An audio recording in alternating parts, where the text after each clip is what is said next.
What if I told you that you could learn native-sounding phrases in just minutes, using only 3 words? I know, it sounds a little too good to be true, right?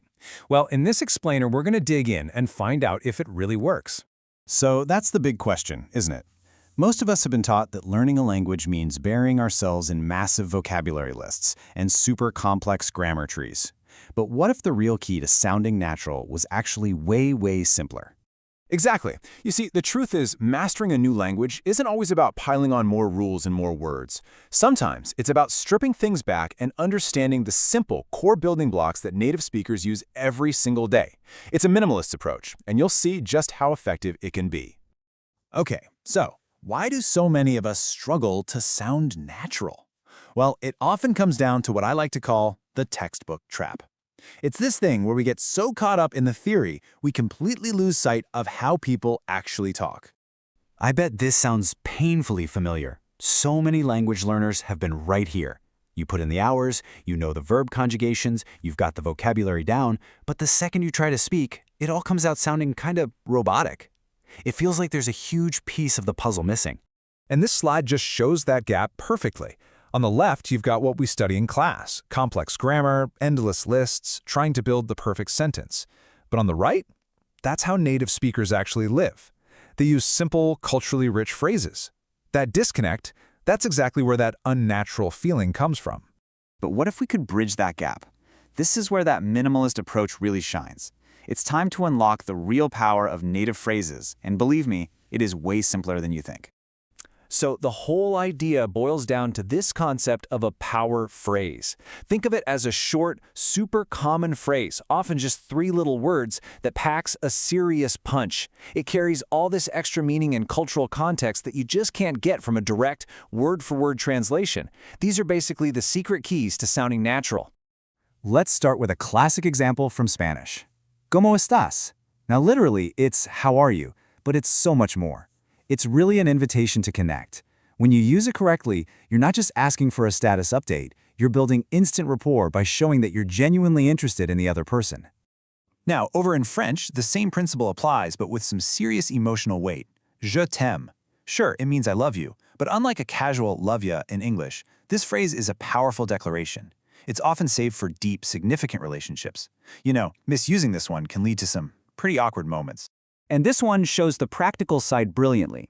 In German, ich verstehe nicht, I don't understand, is an absolutely essential tool for any learner. It's direct, it's polite, and it works in almost any situation you can think of, saving you from countless tricky conversations. It's a lifesaver.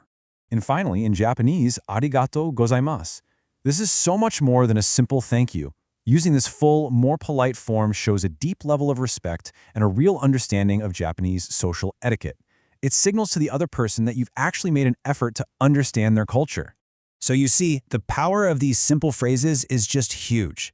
They're tools that help you navigate everyday chats, connect with people on a much deeper level, build your confidence super quickly, and, most importantly, finally break free from that stiff textbook sound.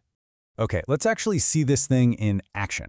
I'm going to show you a little before and after that really drives home the power of shifting your focus from building these big, complex sentences to just getting the core message across. All right, here's the before. This is a perfect, grammatically correct, word-for-word translation. But it sounds so clunky, right? It's exactly what you'd get if you just plug that sentence into a translation app. It's not how a person would say it. And now, the after. Just 3 words. Festival is coming. Look, it might not be a grammatically perfect sentence on paper, but it's simple, it's direct, and it gets the core message across instantly. And more importantly, it actually opens the door for a real conversation. It invites the other person to ask for more detail. And this, right here, is the main takeaway. This isn't about dumbing down your speech. Not at all. It's about becoming a more effective communicator. It's about capturing the absolute essence of what you want to say in a way that sounds authentic and really connects with the person you're talking to.